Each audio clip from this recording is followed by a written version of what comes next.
차가운 겨울바람이 묘역을 휩쓸고 지나갔습니다. 태준이의 세 번째 기일, 저는 홀로 아들을 그리워하고 있었어요. 그런데 묘비 앞에 처음 보는 젊은 여자가 아이와 함께 무릎 꿇고 울고 있었습니다. 아빠, 보고 싶어요.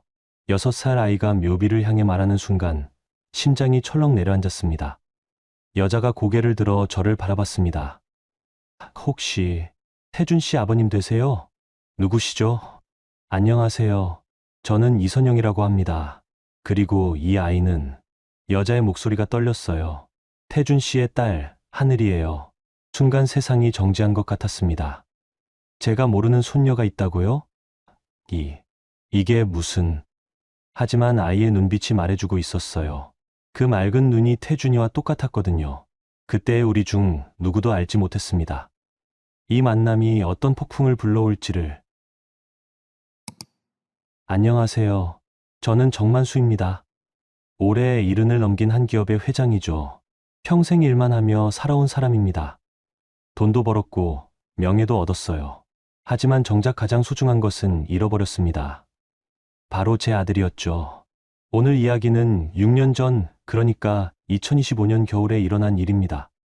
그날이 제 인생을 완전히 바꿔놓았거든요. 아직도 그때 일을 떠올리면 가슴이 먹먹해집니다. 그날은 제 아들 태준이의 3주기였어요. 차가운 바람이 뼈, 속까지 스며드는 12월 중순이었습니다.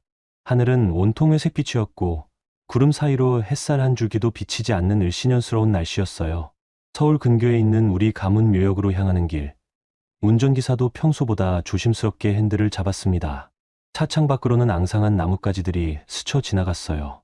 겨울이 깊어질수록 모든 것이 메말라 보였습니다. 마치 제 마음과 똑 닮아 있었죠. 회장님, 도착했습니다. 운전기사가 조심스럽게 말했어요. 차에서 내리니 잿빛 하늘이 무겁게 내려앉아 있었습니다. 찬 공기가 폐 속 깊숙이 들어오면서 코끝이 시렸어요. 묘역 입구부터 태준이 무덤까지는 돌계단을 따라 꽤 걸어야 했습니다. 평소 같으면 비서조기석이 동행했겠지만 그날만큼은 혼자 가고 싶었어요. 아들과 둘만의 시간을 갖고 싶었거든요. 기석아, 여기서 기다려. 알겠습니다, 회장님. 조기석이 고개를 숙이며 대답했습니다. 그는 제가 아들을 잃은 뒤로 더욱 세심하게 제 마음을 챙겨줬어요. 20해 넘게 함께 일한 그였기에 말하지 않아도 제 심정을 이해했죠. 발걸음이 무거웠어요. 3년이 지났어도 아들을 잃은 아픔은 그대로였거든요. 오히려 시간이 흐를수록 더 크게 느껴지는 것 같았습니다. 그 녀석이 교통사고로 세상을 떠날 때까지 저는 정말 나쁜 아버지였어요. 회사 일에만 내달려서 아들과 제대로 된 대화도 나누지 못했습니다. 돌계단을 하나씩 오르면서 생각했어요. 태준이가 어릴 때는 제 손을 잡고 이 길을 함께 걸었는데 이제는 혼자 와서 그 아이를 그리워하고 있으니 말이죠. 인생이 참 아이러니했습니다. 묘역으로 들어서는데 뭔가 이상했어요. 평소라면 조용했을 그곳에서 흐느끼는 소리가 들려왔거든요. 여자의 목소리 같았습니다. 그리고 아이의 울음소리도 섞여 있었어요. 발걸음을 조금 빠르게 했습니다.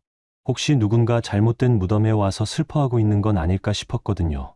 태준이 무덤 근처에 다가갈수록 소리가 더 선명해졌어요. 그리고 그 순간 저는 믿을 수 없는 광경을 목격했습니다. 태준이 묘비 앞에 한 여자가 무릎을 꿇고 앉아 있었어요. 30 후반 정도로 보이는 여인이었습니다. 검은색 패딩, 점퍼에 청바지 차림으로 평범한 서민 같은 모습이었어요. 머리는 어깨까지 내려오는 단발이었고 목도리 하나 없이 추위에 떨고 있었습니다. 그런데 그녀 옆에는 6살쯤 된 아이가 있었어요. 하얀 털모자를 쓰고 빨간 외투를 입은 여자아이였습니다. 작은 손으로 눈물을 훔치면서 엄마 옆에 바짝 붙어 앉아 있었어요. 저는 몇 미터 떨어진 소나무 뒤에서 발걸음을 멈췄습니다. 누구인지 모르지만 남의 슬픔에 함부로 끼어들고 싶지 않았거든요. 그리고 뭔가 설명할 수 없는 이상한 느낌이 들었어요. 여자는 묘비를 두 손으로 붙잡고 흐느끼고 있었습니다. 어깨가 들썩일 정도로 울고 있었어요. 태준아, 미안해. 정말 미안해. 내가 그때 말렸어야 했는데. 그 목소리에 뭔가 절절한 그리움이 담겨 있었습니다. 단순한 조문객의 목소리가 아니었어요. 마치 태준이를 정말 깊이 사랑했던 사람의 목소리 같았습니다. 아이도 조용히 울고 있었어요. 코가 빨갛게 된 채로 훌쩍이면서도 엄마를 위로하려는 듯 작은 손으로 등을 쓰다듬어 주고 있었습니다. 그런데 갑자기 그 아이가 묘비를 향해 작은 손을 뻗더니 이렇게 말하는 거예요. 아빠, 보고 싶어요. 언제 집에 와요? 그 순간 제 심장이 멎는 것 같았습니다. 아빠라고요? 설마 이 아이가 태준이를, 여자가 아이를 달래며 말했어요. 하늘아, 아빠는 하늘나라에 계셔서 집에 못 와. 대신 우리가 자주 와서 인사드리는 거야. 그럼 아빠는 언제까지 하늘나라에 있어요? 아빠는 항상 하늘 위를 지켜보고 계실 거야. 그 대화를 듣는 순간 제 다리에 힘이 빠졌어요. 소나무에 기댄 채로 겨우 몸을 지탱할 수 있었습니다. 여자가 고개를 돌려 저를 바라봤어요. 눈물로 범벅이 된 얼굴이었지만 의외로 담담한 표정이었습니다. 마치 제가 올 줄 알고 있었다는 듯한 눈빛이었어요. 천천히 일어나면서 치맛자락에 먼지를 털어내더니 조심스럽게 물었습니다. 혹시 태준 씨의 아버님이세요? 저는 한참을 망설이다가 고개를 끄덕일 수밖에 없었습니다. 그러자 여자는 아이의 손을 잡고 제게 다가왔어요. 가까이서 보니 생각보다 젊어 보였습니다. 얼굴에는 화장기가 없었고 눈가에 피곤한 기색이 역력했어요. 처음 뵙겠습니다. 저는 이선영이라고 합니다. 선영이라는 이름 어디선가 들어본 것 같기도 하고 아닌 것 같기도 했어요. 태준이가 살아있을 때 한두 번 언급했던 것 같은데 확실하지 않았습니다. 그리고 이 아이는, 선영이 아이를 살짝 앞으로 밀며 떨리는 목소리로 말했습니다.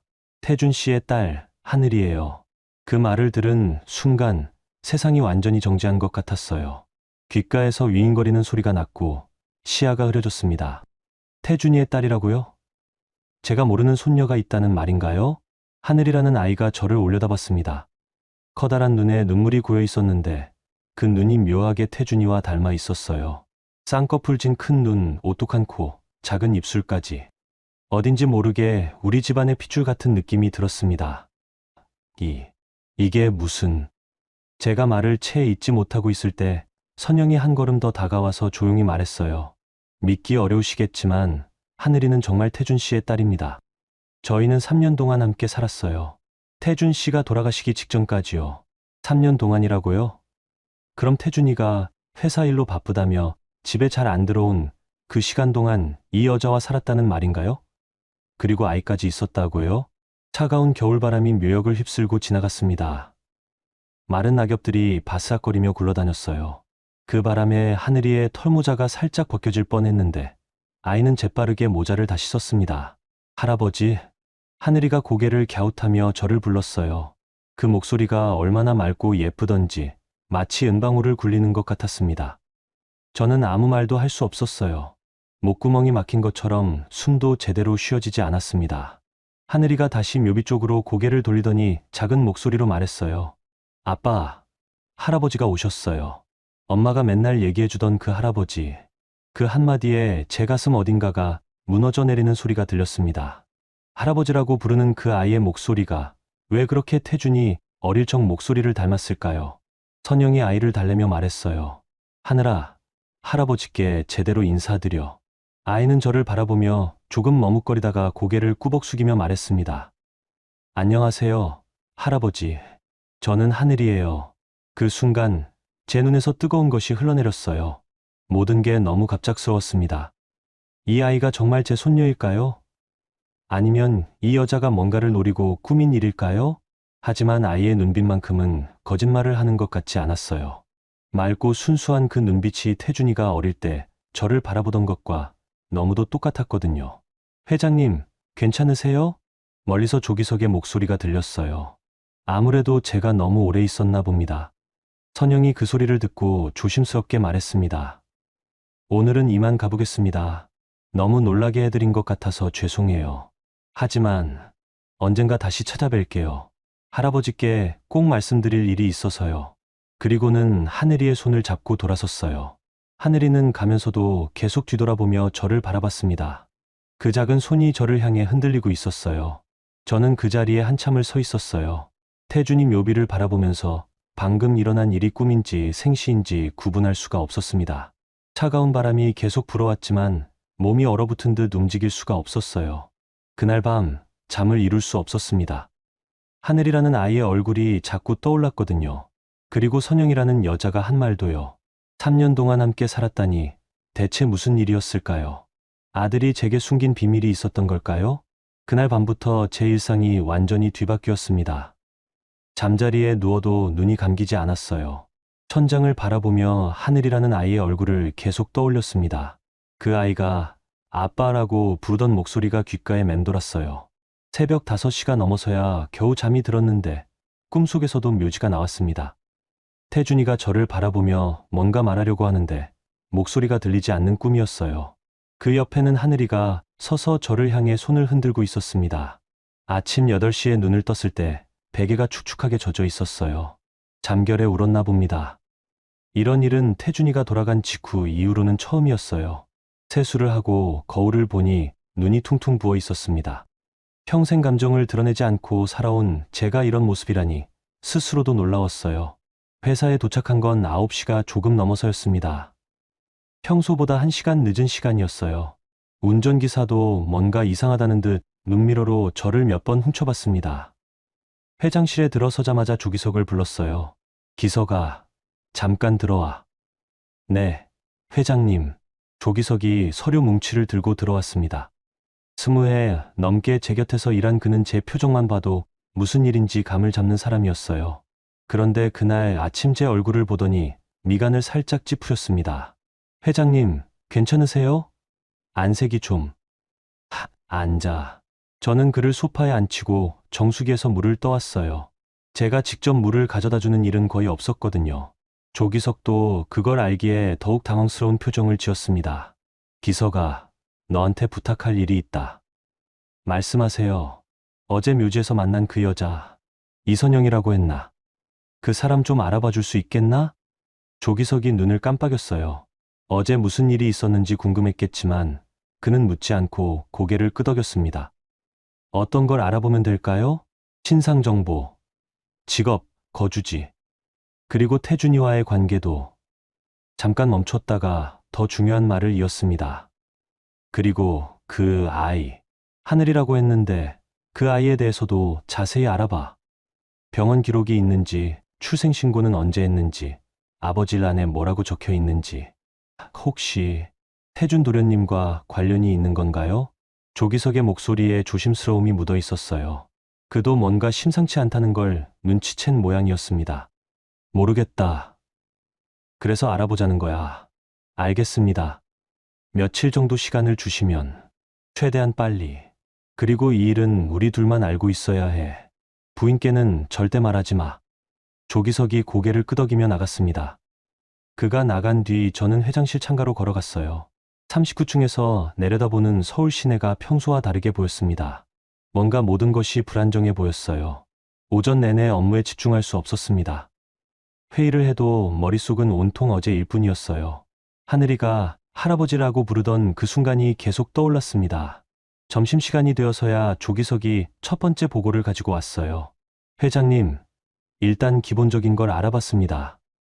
그는 A사 용지 몇 장을 제 앞에 놓았습니다. 이선영, 40살, 경기도 부천 출신이고요. 현재는 서울 강서구 화곡동에서 딸과 단둘이 살고 있습니다. 직업은 3년 전까지는 홍대 근처 레스토랑에서 서빙을 했고요. 지금은 집 근처 편의점에서 야간 아르바이트를 하고 있다고 합니다. 편의점 야간 아르바이트라. 그 여자가 아이를 혼자 키우며 그런 일을 하고 있다는 말이었어요. 뭔가 가슴 한편이 무거워졌습니다. 그리고 아이는? 정하늘, 2019년 5월생이니까 지금 6살이죠. 강서구청에 출생신고가 되어 있고. 조기석이 잠깐 말을 멈췄어요. 그의 표정이 심상치 않았습니다. 왜 그래? 출생신고 시아버지라네. 태준 도련님 성함이 기재되어 있습니다. 그 말을 듣는 순간 머리가 띵했어요. 태준이 이름이 정말 적혀 있다고요? 확실한 거야? 네, 직접 확인했습니다. 그리고 조기석이 또 다른 서류를 꺼냈어요. 병원 출산 기록도 찾았습니다. 2019년 5월 15일 강서구의 한 산부인과에서 출산했는데 보호자란에 태준 도련님이 동행했다고 나와 있어요. 제 손이 미세하게 떨렸습니다. 이게 무슨 일인가요? 태준이가 정말 그 자리에 있었다는 말인가요? 회장님, 이게 다가 아닙니다. 조기석이 조심스럽게 말했어요. 태준 도련님 휴대폰 뒷조사를 해보니 3년 전부터 이선영 씨와 상당히 자주 연락을 주고받으신 것 같습니다. 거의 매일. 매일? 네. 그리고 카드 사용 내역을 보면 아기용품점이나 소아과 같은 곳에서 결제한 기록들이 꽤 많이 나옵니다. 이제 부정할 수 없는 상황이 되어가고 있었어요. 증거들이 하나씩 쌓여가고 있었습니다. 더 조사해봐. 사진이나 편지, 뭐든 더 확실한 증거가 있는지. 알겠습니다. 조기석이 나간 뒤 저는 의자에 푹 주저앉았어요. 머리가 복잡했습니다. 만약 정말 하늘이가 태준이의 딸이라면 저는 3년 동안 손녀의 존재도 모르고 살아온 거였어요. 그날 오후에도 일에 집중할 수 없었습니다. 임원 회의를 하다가도 하늘이 얼굴이 떠올랐어요. 그 아이가 묘비를 붙잡고 우는 모습. 아빠 보고 싶어요 라고 말하던 모습이 자꾸 머릿속에 맴돌았습니다. 오후 5시쯤 조기석이 다시 들어왔어요. 이번에는 작은 상자를 들고 있었습니다. 회장님, 태준 도련님 방에서 찾은 겁니다. 뭔데? 사진들이랑 편지 같은 것들이요. 제 심장이 빠르게 뛰기 시작했어요. 조기석이 상자를 열자 사진 몇 장이 보였습니다. 맨 위에 있던 사진을 들어보니 태준이가 환하게 웃고 있었어요. 그 옆에는 임신한 선영이 있었습니다. 사진 속 태준이의 표정은 제가 본 적 없는 행복한 모습이었어요. 정말 사랑에 빠진 남자의 얼굴이었습니다. 다음 사진에는 갓난아기를 안고 있는 태준이가 나왔어요. 아기는 분명 하늘이었습니다. 태준이는 조심스럽게 아기를 안고 있었고 그 표정이 말할 수 없이 부드러웠어요. 이 편지도 보세요. 조기석이 편지 한 장을 건네줬습니다. 태준이의 필체로 쓰여진 글이었어요. 선영아, 미안해. 아버지께 우리 일을 말씀드리지 못해서 조금만 더 기다려줘. 때가 되면 하늘이랑 함께 집에 데려갈게. 편지를 읽는 동안 제 손이 계속 떨렸어요. 태준이가 정말 그들과 가족을 이루고 살았구나. 그런데 저는 그 사실을 전혀 몰랐던 거예요. 회장님, 조기석이 조심스럽게 불렀습니다. 어떻게 하시겠습니까? 저는 한참 동안 대답할 수 없었어요. 머릿속이 하얗게 비어 있었거든요. 그 순간 인터폰이 울렸습니다. 여보, 집에 언제 와요? 아내 은주의 목소리였어요. 평소와 다름없는 일상적인 목소리였습니다. 그런데 그 목소리를 들으니 더욱 혼란스러워졌어요. 조금 늦을 것 같아. 왜요? 무슨 일 있어요? 아니야, 업무 때문에. 전화를 끊고 나서 조기석을 바라봤어요. 이 일은 아직 아무에게도 말하지 마. 좀 더 확실하게 알아봐야겠어. 네, 알겠습니다. 그날 밤 집에 돌아가서도 아내에게 아무 말 하지 못했어요. 저녁을 먹으면서도 은주는 평소와 다름없이 사소한 이야기를 했습니다. 오늘 백화점에서 손자 옷 하나 샀어요. 태준이가 살아있었다면 손자 하나쯤은 있었을 텐데. 그 말을 듣는 순간 숟가락을 떨어뜨릴 뻔했어요. 은주는 손자가 이미 있다는 걸 꿈에도 모르고 있었습니다. 여보, 왜 그래요? 안색이 안 좋아 보이는데. 피곤해서 그래. 먼저 올라갈게. 침실로 올라가서 침대에 누웠지만 잠이 오지 않았어요. 태준이와 선영, 그리고 하늘이의 사진이 계속 떠올랐습니다. 만약 정말 하늘이가 제 손녀라면 저는 어떻게 해야 할까요? 은주는 어떤 반응을 보일까요? 그리고 그 아이는 지금 어떤 삶을 살고 있을까요? 새벽까지 뒤척이다가 결심했습니다. 더 확실한 증거를 찾아야겠다고 말이에요. 그리고 만약 모든 게 사실이라면 그때는 정말로 큰 결정을 내려야 할 것 같았습니다. 그로부터 사흘이 지났습니다. 조기석이 더 많은 자료를 가져왔어요. 태준이의 휴대폰에서 복구한 메시지들, 선영과 주고받은 사진들, 그리고 결정적으로 태준이가 직접 쓴 일기장까지 찾아냈습니다. 일기장을 펼쳐보는 순간 제 가슴이 철렁 내려앉았어요. 오늘 하늘이가 처음으로 아빠라고 불렀다. 이렇게 행복할 줄 몰랐다. 선영이와 하늘이, 이 두 사람이 내 전부다. 태준이의 글씨로 또박또박 적힌 문장들이었습니다. 날짜를 보니 2년 전이었어요. 아버지께 언제 말씀드릴까? 선영이는 괜찮다고 하지만 나는 하늘이가 할아버지를 만나지 못하는 게 안타깝다. 그 글을 읽으면서 눈물이 났어요. 태준이도 저에게 말하고 싶어 했구나. 그런데 왜 말하지 못했을까요? 목요일 오후 갑작스럽게 프론트에서 연락이 왔어요. 회장님, 이선영이라는 분이 찾아오셨는데요. 제 심장이 빠르게 뛰기 시작했습니다. 선영이 직접 찾아왔다고요? 올려보내. 네, 알겠습니다. 10분 후 회장실 문이 열리고 선영이 들어왔어요. 그날도 수수한 옷차림이었습니다. 검은색 니트에 청바지, 그리고 낡은 가방 하나만 들고 있었어요. 얼굴에는 화장기가 없었고 눈가에 피로가 역력했습니다. 하늘이도 함께 왔었어요. 작은 손으로 엄마 옷자락을 꼭 잡고 있었습니다. 아이는 넓은 회장실을 신기한 듯 둘러보고 있었어요. 앉으세요. 저는 응접 소파를 가리켰습니다. 선영이 하늘이와 함께 조심스럽게 앉았어요. 찾아와 주셔서 고마워요. 사실 저도 할 말이 있었거든요. 죄송합니다. 갑자기 찾아와서. 하지만 더 이상 미룰 수 없을 것 같아서요. 선영의 목소리는 떨리고 있었지만 눈빛은 단단했습니다. 하늘이가 자꾸 물어봐요. 할아버지는 언제 만날 수 있냐고.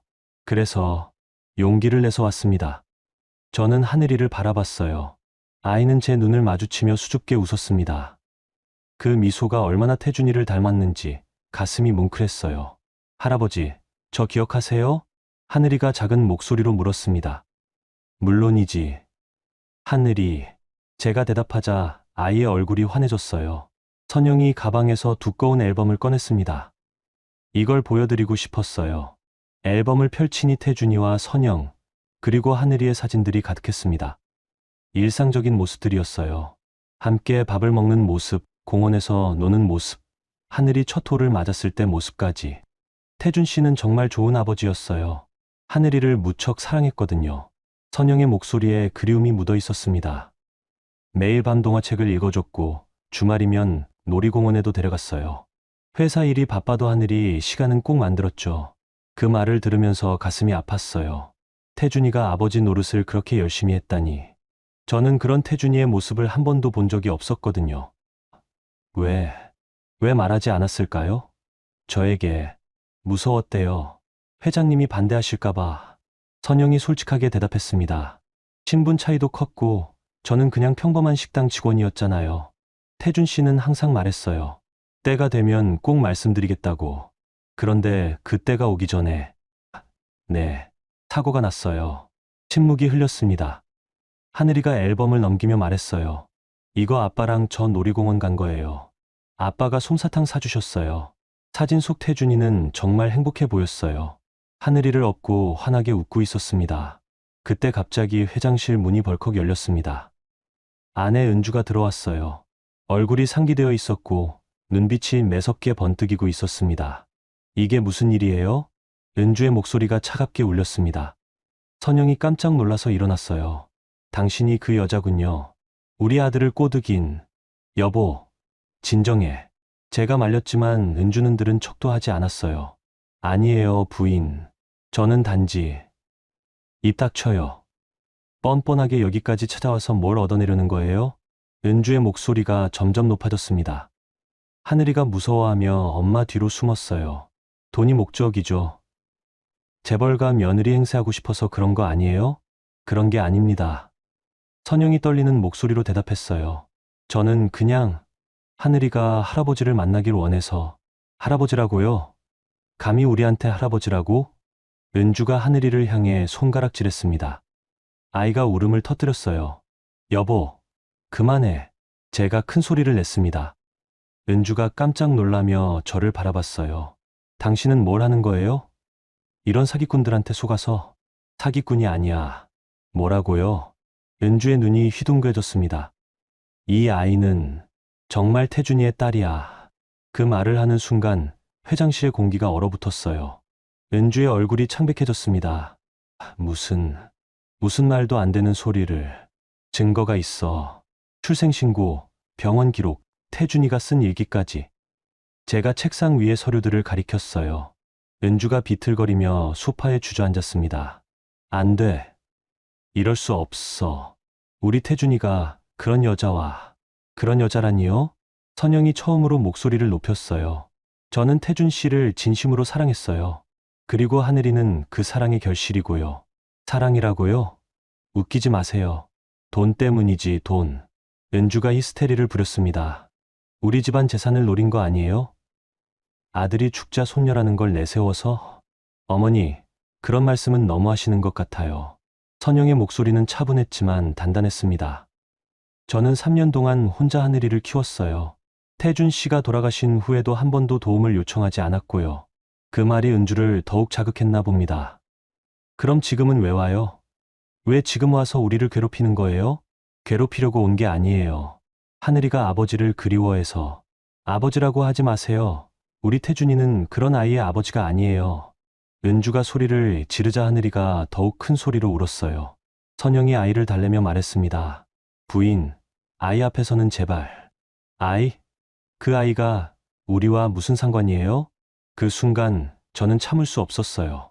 그만해, 은주야. 제 목소리가 회장실 전체에 울렸습니다. 모든 사람이 저를 바라봤어요. 이 아이는 우리 손녀야. 태준이의 딸이라고. 은주의 얼굴이 일그러졌습니다. 당신 정신이 나갔어요? 이런 여자의 말을 믿는다고요? 증거를 봤어. DNA 검사도 할 거야. DNA 검사라고요? 우리 집안의 명예를 그런 식으로 더럽히겠다는 거예요? 은주가 벌떡 일어나더니 선영을 향해 다가갔어요. 당장 나가세요. 다시는 우리 앞에 나타나지 마요. 어머님. 어머님이라고 부르지 마세요. 당신 같은 여자가 우리 며느리가 될 수는 없어요. 선영이 하늘이를 안아들었어요.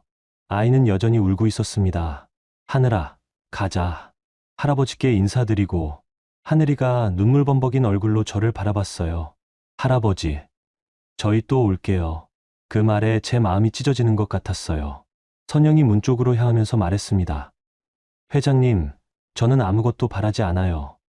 그냥 하늘이가 할아버지가 있다는 걸 알았으면 좋겠어요. 문이 닫힌 후 은주가 저를 향해 돌아섰어요. 얼굴이 새하얗게 질려 있었습니다. 당신 정말 미쳤어요? 그런 여자의 말을 믿는다고요? 은주야, 진정해.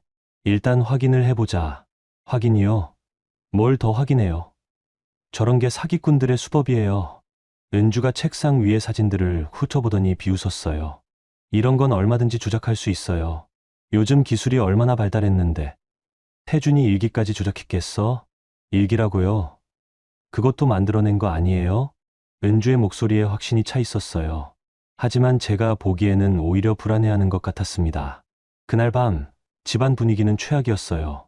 은주는 저녁도 거르고 방에 틀어박혔습니다. 저는 서재에서 태준이의 일기를 다시 읽어봤어요. 하늘이가 첫 걸음을 뗐다. 선영이가 울면서 좋아했다. 나도 너무 기뻤다.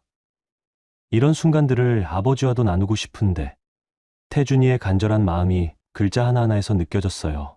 아들도 저와 이 행복을 나누고 싶어 했구나. 다음 날 아침 은주가 식탁에서 차갑게 말했어요. 여보, 그 여자 일은 잊어요. 그냥 무시하면 돼요. 은주야. 아니에요. 절대 인정할 수 없어요. 우리 집안의 명예가 걸린 문제예요. 그 순간 저는 깨달았어요. 이 문제가 단순히 끝나지 않을 거라는 걸 말이죠. 은주는 끝까지 반대할 것이고 저는 진실을 밝혀야 했어요. 하늘이라는 아이가 정말 제 손녀인지 확실하게 알아야 했습니다. 그 일이 있고 나서 사흘째 되던 날 조기석이 급한 얼굴로 들어왔어요. 회장님, 큰일 났습니다. 무슨 일이야? 부인께서 기자들을 불러서 기자회견을 하셨습니다. 제 심장이 쿵 떨어졌어요. 은주가 기자회견을요? 무슨 말을 했을까요? 조기석이 태블릿을 제 앞에 놓았습니다. 화면에는 은주가 기자들 앞에서 말하고 있는 모습이 나왔어요. 제목은 충격적이었습니다. 재벌2세 손자 주장하는 모녀, 사기 의혹 제기. 이런. 영상을 재생했습니다. 은주가 단정한 정장을 입고 마이크 앞에 서 있었어요. 표정은 의연했지만 목소리에는 분노가 섞여 있었습니다. 저희 가족은 최근 한 여성으로부터 터무니없는 주장을 받고 있습니다. 돌아가신 저희 아들의 이름을 이용해서 금전적 이익을 취하려는 시도라고 봅니다. 기자들이 플래시를 터뜨렸어요. 은주는 준비해온 듯 침착하게 말을 이었습니다. 해당 여성은 아무런 증거도 없이 자신의 아이가 저희 손녀라고 주장하고 있습니다. 이는 고인에 대한 모독이며 저희 가족에 대한 심각한 명예훼손입니다. 제 머릿속이 하얘졌어요. 은주가 이런 식으로 나올 줄은 몰랐습니다. 저희는 법적 대응도 불사할 것입니다. 더 이상 이런 일로 고인이 욕되는 일은 없어야 한다고 생각합니다. 영상이 끝나자 조기석이 걱정스러운 표정으로 말했어요. 회장님, 이미 모든 포털 사이트 메인에 뉴스가 떴습니다. 댓글도 엄청나게 달리고 있고요. 댓글은 어떤 내용이야? 조기석이 태블릿을 조작해서 댓글 창을 보여줬어요. 대부분이 선영을 비난하는 내용이었습니다. 또 재벌 돈 노리는 사기꾼 나타났네. 아이 이용해서 돈 뜯어내려는 거 뻔해. 재벌가는 왜 이런 일이 자꾸 생기지? 댓글을 읽으면서 가슴이 답답해졌어요. 사람들은 진실도 모르면서 선영을 마녀로 몰아가고 있었습니다. 선영 씨 연락처 알지? 네, 알고 있습니다. 전화해봐. 괜찮은지 확인하고 조기석이 전화를 걸었지만 받지 않았어요. 몇 번 더 시도해봐도 마찬가지였습니다. 아무래도 전화를 꺼놓으신 것 같습니다. 집에 가봐야겠어. 회장님이 직접이요? 아니야. 내가 가서 확인해봐. 혹시 모르니까. 조기석이 나간 뒤 저는 다시 뉴스를 봤어요. 벌써 여러 방송사에서 이 소식을 다루고 있었습니다. 선영과 하늘이의 사진까지 모자이크 처리되어 나오고 있었어요. 어떤 기자는 이렇게 말했습니다. 재벌가를 상대로 한 이런 사기 시도는 어제 오늘 일이 아닙니다. 특히 상속 문제와 관련해서는 더욱 조심해야 할 필요가 있죠. 제가 벌떡 일어나서 TV를 껐어요. 더 이상 볼 수 없었습니다. 오후에 조기석이 돌아왔어요. 얼굴이 어두웠습니다. 어떻더라? 선영 씨. 집에 계시긴 한데 밖으로 나오지 못하시고 있어요. 왜? 기자들이 집 앞에 진을 치고 있거든요. 그리고 조기석이 말을 멈췄어요. 왜 그래? 뭔 일이야? 이웃들이 손가락질하고 있대요. 사기꾼이 우리 동네에 산다면서. 제 주먹이 저절로 쥐어졌어요.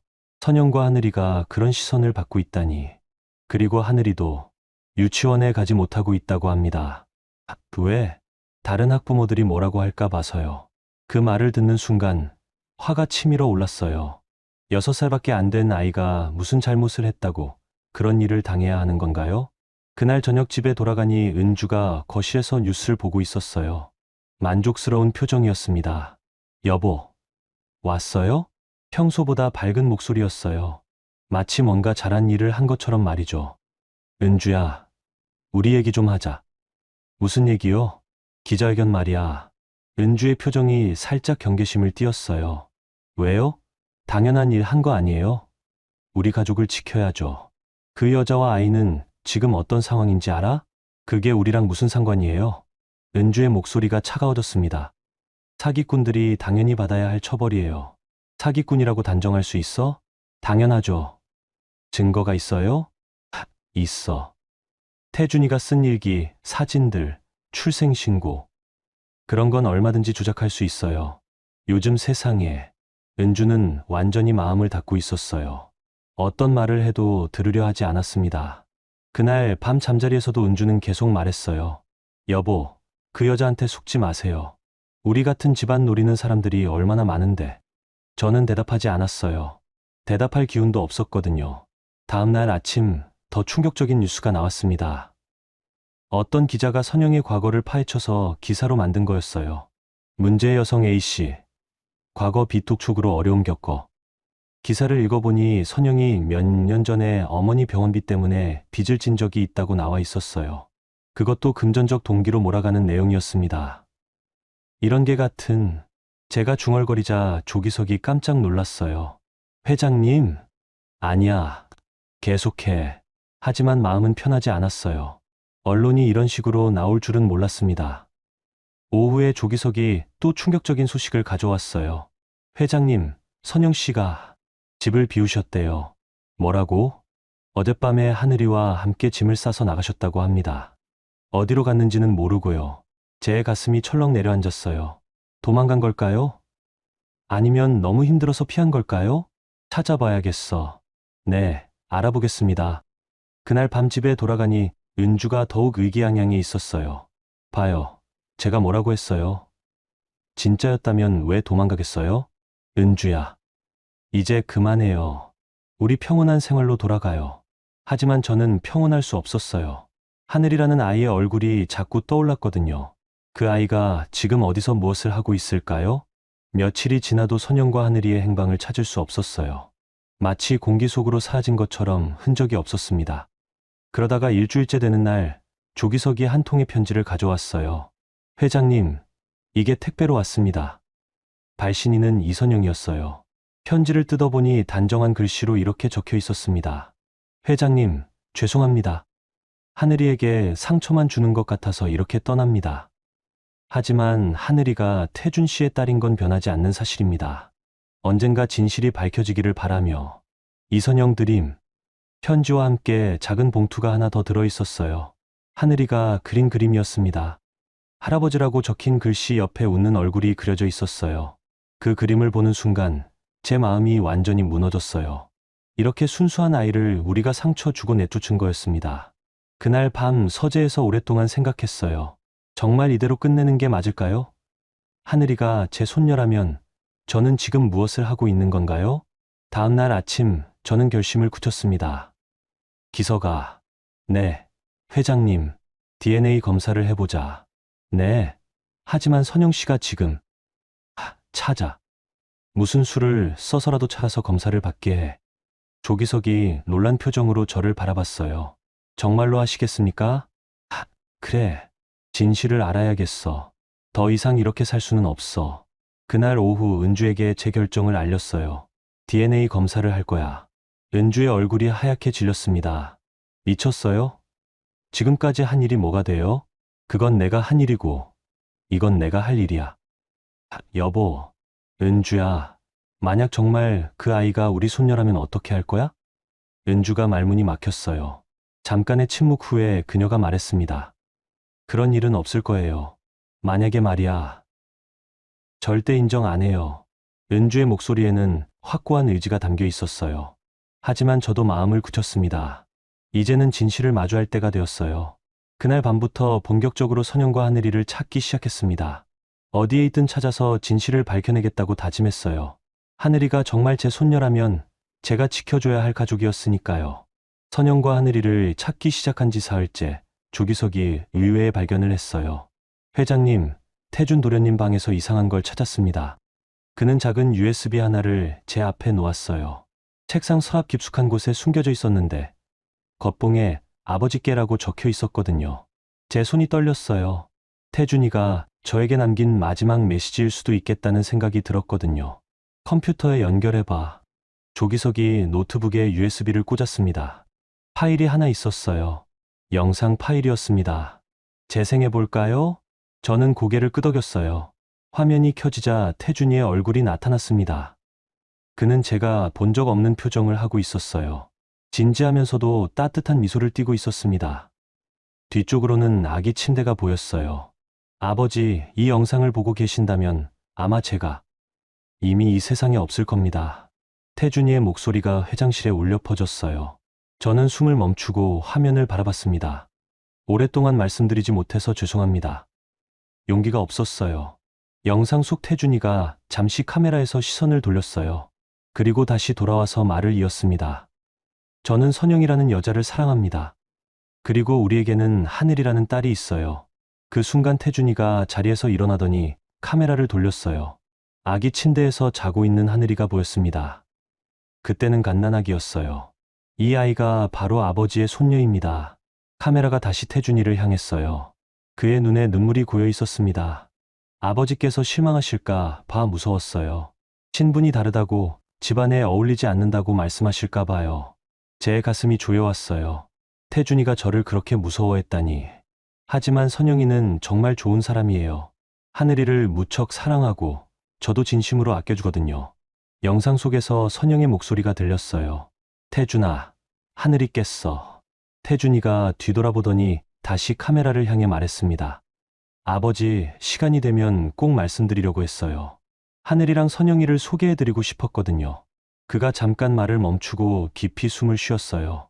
만약 제게 무슨 일이 생긴다면 제발 이 아이들을 지켜주세요. 태준이의 목소리가 간절했어요. 선영이는 강한 사람이지만 혼자서는 힘들 거예요. 그리고 하늘이는 아버지의 사랑을 받고 자랐으면 좋겠어요. 영상에서 아기 울음소리가 더 크게 들렸어요. 태준이가 일어서려다가 다시 앉았습니다. 아버지, 평생 효도하지 못해서 죄송합니다. 하지만 제가 사랑한 사람들만큼은 제발 외면하지 말아주세요. 태준이가 카메라를 향해 깊게 고개를 숙였어요. 사랑합니다, 아버지. 영상이 끝났어요. 회장실에는 정적만이 흘렸습니다. 저는 한참 동안 아무 말 할 수 없었어요. 태준이의 마지막 부탁이 가슴에 와 닿았거든요. 그 순간 제 눈에서 뜨거운 것이 흘러내렸습니다.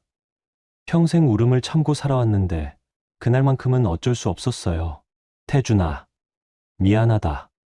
제가 중얼거리자 조기석이 조용히 자리를 뜨려고 했어요. 기석아, 가지마. 네, 회장님. 저는 책상에 기댄 채로 계속 울었습니다. 태준이의 목소리가 귓가에 맴돌았어요. 제발 외면하지 말아주세요. 얼마나 간절했으면 이런 영상까지 만들어 놨을까요? 아들이 저에게 얼마나 많은 걸 말하고 싶어 했는지 이제야 알 것 같았어요. 회장님, 괜찮으세요? 조기석이 조심스럽게 물었어요. 선영이 찾았어? 아직은 더 열심히 찾아. 어떤 수를 써서라도. 네, 알겠습니다. 그리고 DNA 검사 준비도 해도 언제든지 할 수 있게. 조기석이 고개를 끄덕이며 나갔어요. 저는 다시 USB를 재생했습니다. 태준이의 얼굴을 다시 보고 싶었거든요. 두 번째로 영상을 보니 더 많은 것들이 보였어요. 태준이의 방이 어떻게 꾸며져 있는지, 아기 용품들이 얼마나 정성스럽게 준비되어 있는지, 모든 것이 진짜 아버지의 모습이었어요. 책임감 있고 사랑이 넘치는 아버지 말이죠.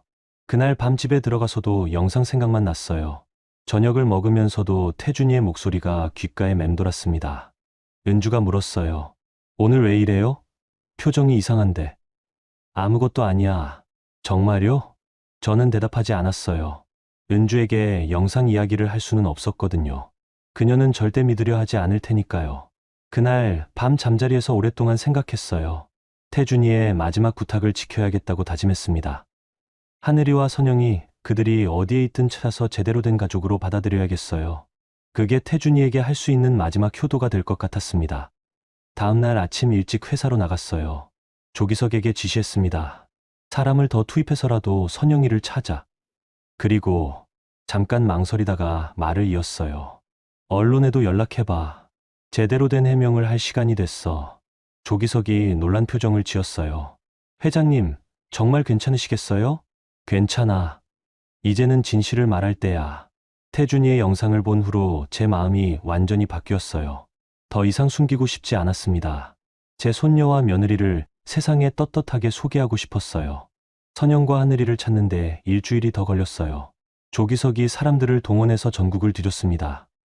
결국 부산의 한 고시원에서 발견했어요. 회장님, 찾았습니다. 조기석의 전화를 받고 즉시 부산으로 향했어요. 고시원은 낡은 건물이었습니다. 좁은 골목 안쪽에 숨어 있는 곳이었어요. 선영을 만났을 때 그녀는 많이 야위어 있었어요. 얼굴에는 피로가 역력했고 눈가에는 다크서클이 짙게 앉아 있었습니다. 회장님, 어떻게 여기까지? 선영 씨, 할 말이 있어요. 저는 그녀를 근처 조용한 카페로 데려갔어요. 하늘이도 함께였는데 아이는 평소보다 얌전했습니다. 아마 힘든 시간을 보냈나 봅니다. DNA 검사를 하고 싶어요. 선영이 놀란 표정을 지었어요. 정말요? 네. 진실을 확실히 밝히고 싶습니다.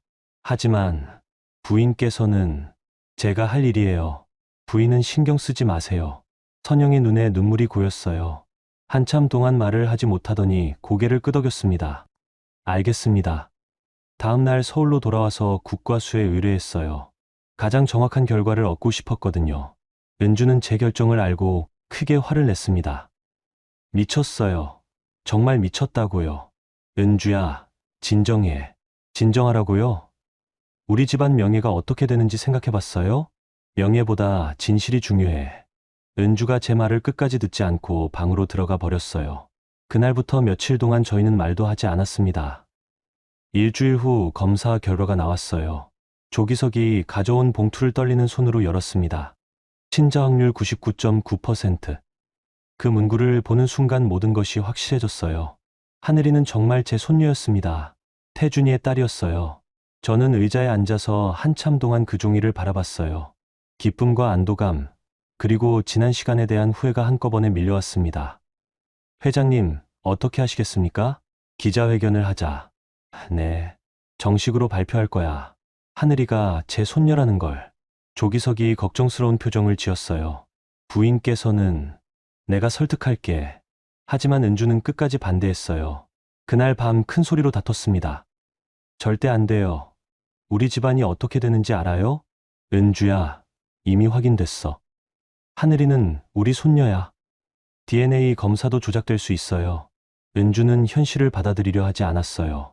하지만 저는 마음을 굳혔습니다. 기자회견 날짜를 잡았어요. 그 전에 선영과 하늘이를 다시 만났습니다. 이번에는 호텔 라운지에서 만났어요. 선영 씨, 제가 공식적으로 발표할 예정입니다. 정말 괜찮으신가요? 부인께서 반대하시는데. 괜찮아요. 이건 제가 해야 할 일이에요. 하늘이가 제 무릎 위에 앉았어요. 아이는 저를 완전히 할아버지로 받아들이고 있었습니다. 할아버지, 이제 집에 같이 살 수 있어요? 그 말에 가슴이 뭉클했어요. 그럴 수 있을 거야, 하늘아. 기자회견 당일 많은 기자들이 몰려들었어요. 플래시가 터지고 카메라가 돌아갔습니다. 저는 단상에 서서 준비한 발언문을 꺼냈어요. 안녕하십니까. 정만수입니다. 회장실에서 나온 확성기 소리가 울렸어요. 오늘 중요한 발표를 하기 위해 이 자리에 섰습니다. 기자들이 조용해졌어요. 모두들 제 말을 기다리고 있었습니다. 지난주에 실시한 DNA 검사 결과 이선영 씨의 딸 하늘이가 제 친손녀로 확인되었습니다. 회장실이 술렁거렸어요. 기자들이 웅성거리기 시작했습니다. 친자 확률 99.9%로 의학적으로 확실한 결과입니다. 저는 잠깐 말을 멈추고 숨을 깊이 들이마셨어요. 저는 오늘부터 하늘이를 제 손녀로 인정합니다. 그리고 이선영 씨를 우리 가족으로 받아들입니다. 기자들이 일제히 손을 들었어요. 질문이 쏟아졌습니다. 회장님, 그동안 모르셨던 이유는 무엇입니까? 아들이 저에게 말하지 못했습니다. 제가 무서워서요. 부인께서는 어떤 입장이신지요? 저는 잠깐 망설였어요. 은주는 그날 기자회견에 참석하지 않았습니다. 가족 내부적으로 조율 중입니다. 앞으로 어떤 계획을 가지고 계십니까? 손녀와 며느리가 편안하게 지낼 수 있도록 모든 지원을 할 예정입니다. 기자회견이 끝나고 뉴스가 나갔어요. 반응은 극명하게 갈렸습니다. 재벌 회장이 직접 인정했네. 역시 진짜였구나. 부인은 왜 그렇게 반대했을까? 하지만 여전히 의심하는 사람들도 있었어요. DNA 검사도 돈으로 조작 가능하다. 재벌들 치고는 너무 쉽게 인정한 것 아닌가. 그날 저녁 집에 돌아가니 은주가 거실에서 기다리고 있었어요. 얼굴이 창백했습니다. 여보, 정말 돌이킬 수 없는 일을 한 거예요. 은주야. 이제 어떻게 해요? 우리 친구들, 사회적 지위. 모든 게 엉망이 됐어요. 시간이 지나면 괜찮아질 거야. 괜찮아질 거라고요? 절대 용서 못해요. 은주가 계단으로 올라가면서 던진 말이 무서웠어요. 그 여자와 아이, 절대 우리 집에 들어올 수 없어요. 다음 날부터 선영과 하늘이를 위한 집을 알아보기 시작했어요. 당분간은 따로 살아야 할 것 같았거든요. 은주의 반대가 너무 심했으니까요. 하지만 주말마다는 하늘이를 만나기로 했어요. 놀이공원도 가고 맛있는 것도 먹으러 다녔습니다. 할아버지, 이제 정말 할아버지 맞죠? 하늘이가 솜사탕을 먹으면서 물었어요. 물론이지. 할아버지가 하늘이를 가장 사랑한다. 아이의 웃음소리가 공원에 울려 퍼졌어요. 그 소리를 들으면서 제 마음도 한결 가벼워졌습니다. 하지만 은주의 분노는 가라앉지 않았어요. 오히려 시간이 지날수록 더 깊어지는 것 같았습니다. 그녀가 뭔가를 계획하고 있다는 느낌이 들었어요. 어느 날 조기석이 걱정스러운 표정으로 말했어요. 회장님, 부인께서 법무법인에 연락하신 것 같습니다. 법무법인에? 네, 상속 관련해서 뭔가 알아보시는 것 같아요. 그 말을 듣고 불안해졌어요. 은주가 법적 대응을 준비하고 있는 건 아닐까요? 하지만 저는 이미 선택을 했어요. 하늘이와 선영이를 지키기 위해서라면 어떤 어려움도 견딜 수 있었습니다. 태준이의 마지막 부탁을 지켜야 했으니까요. 제가 예상한 대로 은주는 법적 대응에 나섰어요. 한 달 후 법원에서 소장이 도착했습니다. 상속 무효 소송이었어요. 회장님, 부인께서 하늘이 양의 상속권을 부정하는 소송을 제기하셨습니다. 조기석이 서류를 들고 와서 설명해 줬어요. 은주는 하늘이가 태준이의 친자가 아니라는 주장을 펼치고 있었어요. DNA 검사 결과도 조작되었을 가능성이 있다고 주장했습니다. 이런, 정말 끝까지 가는구나 싶었어요. 은주의 고집이 이렇게까지 심한 줄 몰랐습니다. 변호사는 어떻게 할까요? 최고의 변호사를 선임하자. 하늘이의 권리를 지켜야 해. 법정 공방이 시작됐어요. 첫 번째 재판날 서울지방법원은 기자들로 가득했습니다. 재벌가의 상속 분쟁이라는 점에서 사회적 관심이 컸거든요. 법정에 들어서니 은주가 원고석에 앉아 있었어요. 평소와 다른 날카로운 표정이었습니다. 그 옆에는 유명한 변호사가 앉아 있었어요. 피고석에는 선영과 하늘이가 앉아 있었어요. 하늘이는 법정 분위기가 무서운지 엄마 품에 꼭 안겨 있었습니다. 피고인의 변호인은 어떤 주장을 하십니까? 판사가 물었어요. 저희 변호사가 일어서서 답변했습니다. 하늘이 양은 분명히 고태준 씨의 친자입니다. DNA 검사 결과가 이를 명확히 증명합니다. 원고 측 변호사가 반박했어요. DNA 검사는 조작 가능합니다. 더욱이 해당 여성은 금전적 동기가 분명합니다. 선영이 그 말을 듣고 얼굴이 일그러졌어요. 하지만 참고 있었습니다. 재판은 2달 동안 계속됐어요.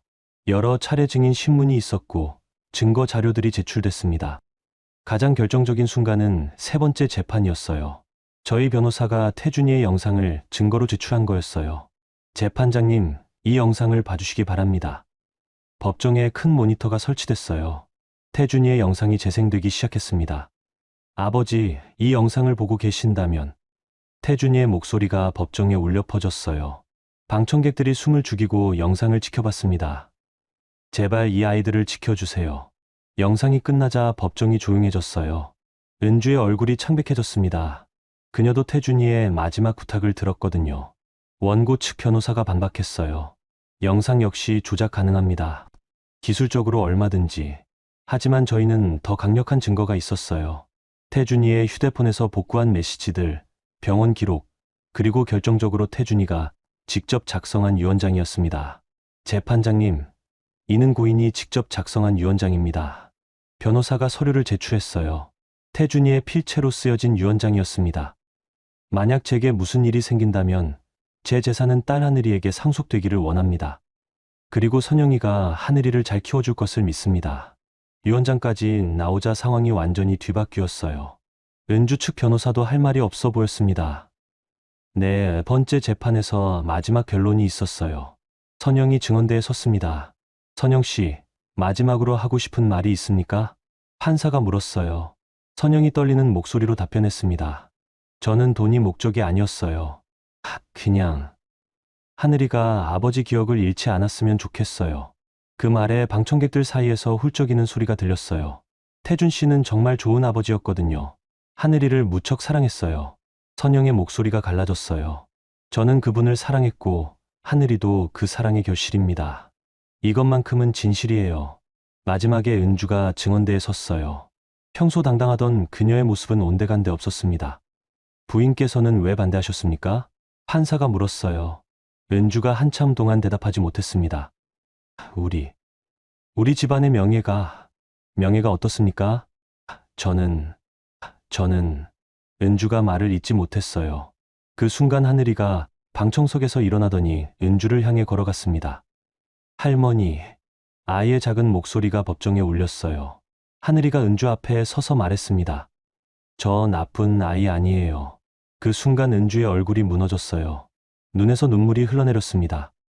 아이야, 할머니, 저 할아버지 좋아해요. 할아버지도 저 좋아하세요. 하늘이가 천진난만하게 말했어요. 우리 같이 살면 안 돼요? 은주가 주저앉듯 의자에 앉았어요. 그리고 하늘이의 머리를 쓰다듬었습니다. 미안하구나. 할머니가 너무 나빴지?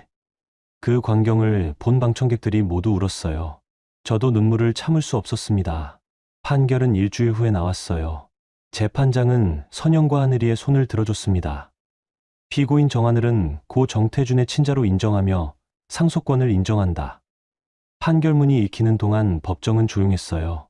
은주는 고개를 숙이고 있었고 선영은 눈물을 흘리고 있었습니다. 재판이 끝나고 복도에서 은주와 마주쳤어요. 은주야.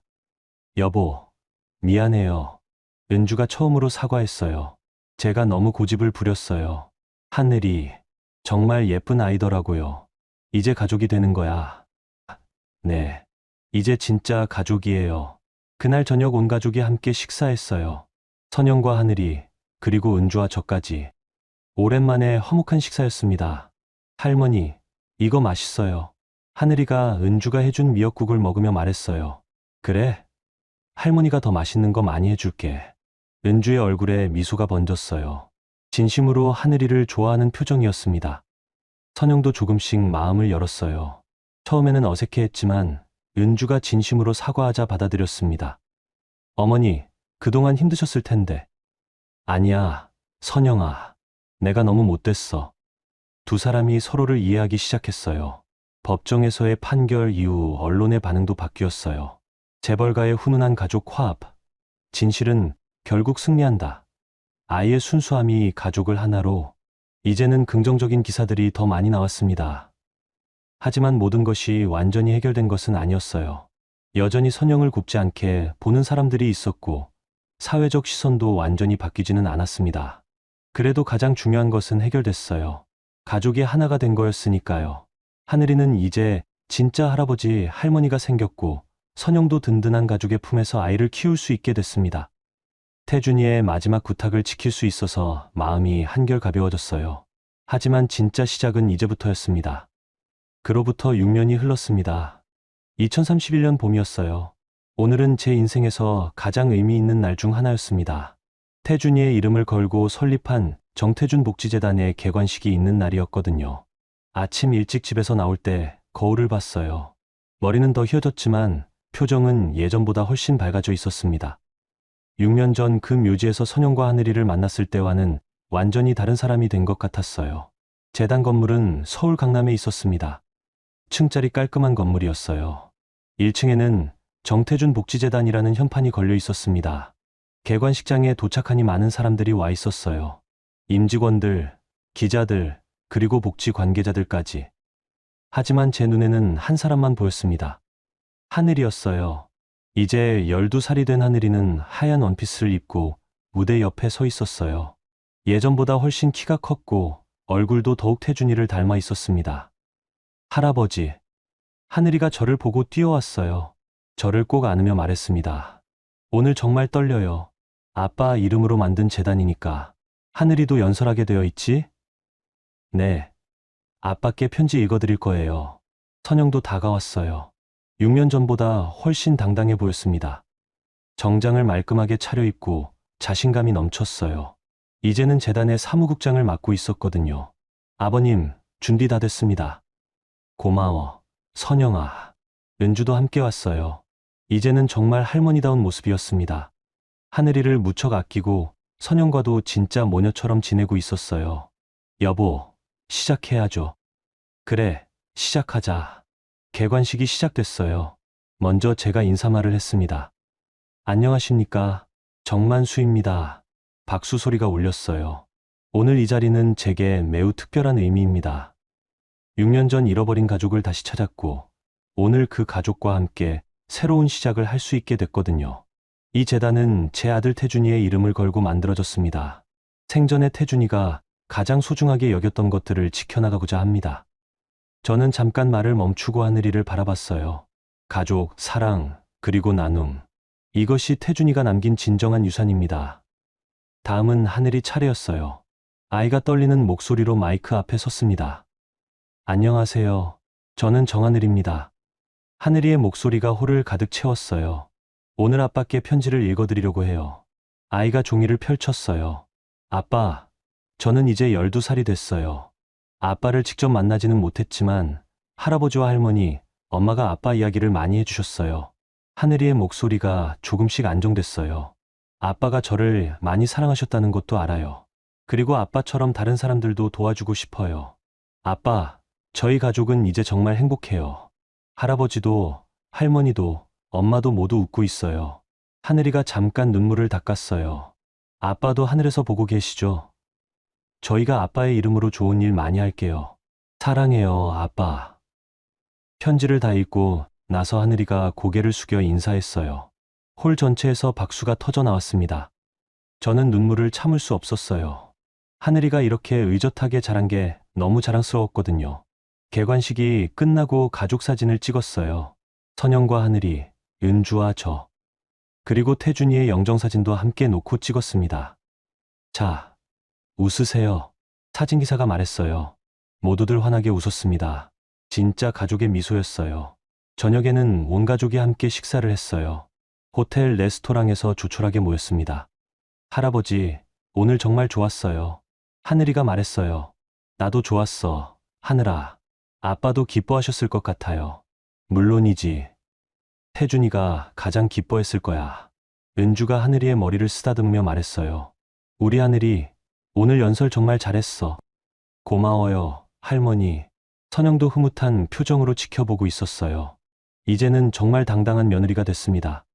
아버님, 정말 고마워요. 이 모든 게 아버님 덕분이에요. 뭘 고마워해. 우리가 가족인데. 그날 밤 집에 돌아와서 오랜만에 일기를 썼어요. 2031년 4월 15일. 오늘 태준이의 이름으로 복지재단을 열었다. 하늘이가 아빠에게 편지를 읽어주는 모습을 보며 눈물이 났다. 펜을 잠깐 멈추고 생각했어요. 6년 전 묘지에서 그 아이들을 만나지 않았다면 어떻게 됐을까? 나는 여전히 외로운 노인이었을 것이고, 진정한 행복이 무엇인지 모르고 살았을 것이다. 다시 펜을 들어 마지막 문장을 썼어요. 진정한 유산은 돈이 아니라 사랑이었다. 태준아, 고맙다. 내가 남겨준 가장 소중한 선물을 이제야 제대로 받았다. 일기를 덮고 창밖을 바라봤어요. 봄밤의 별들이 반짝이고 있었습니다. 어디선가 태준이도 저희를 바라보고 있을 것 같았어요. 다음 주부터는 재단 일이 본격적으로 시작됩니다. 하늘이도 방학 때마다 재단에 와서 봉사활동을 할 예정이에요. 선영은 재단 운영에 전념하고 은주는 하늘이 뒷바라지를 맡기로 했습니다. 저는 이 모든 것을 지켜보며 태준이의 뜻을 이어가려고 해요. 어떤 사람들은 말합니다. 나이 들어서 이런 변화가 가능하냐고요. 하지만 저는 알아요. 진짜 가족을 만난다면, 진짜 사랑을 깨닫는다면 언제든 새로운 시작이 가능하다는 걸 말이에요. 사랑은 정말 모든 것을 바꿀 수 있습니다. 그게 제가 6년간 배운 가장 소중한 깨달음이었어요. 여러분, 정만수 회장의 이야기는 어떠셨나요? 때로는 우리가 가장 소중하게 여기는 것들이 눈앞에 있어도 보지 못할 때가 있어요. 선입견과 체면 때문에 진짜 행복을 놓치기도 하죠. 하지만 진실을 받아들이는 용기만 있다면 언제든 새로운 시작이 가능합니다. 사랑은 정말 모든 것을 바꿀 수 있거든요. 오늘 영상이 작은 위로가 되었다면 좋아요 눌러주세요.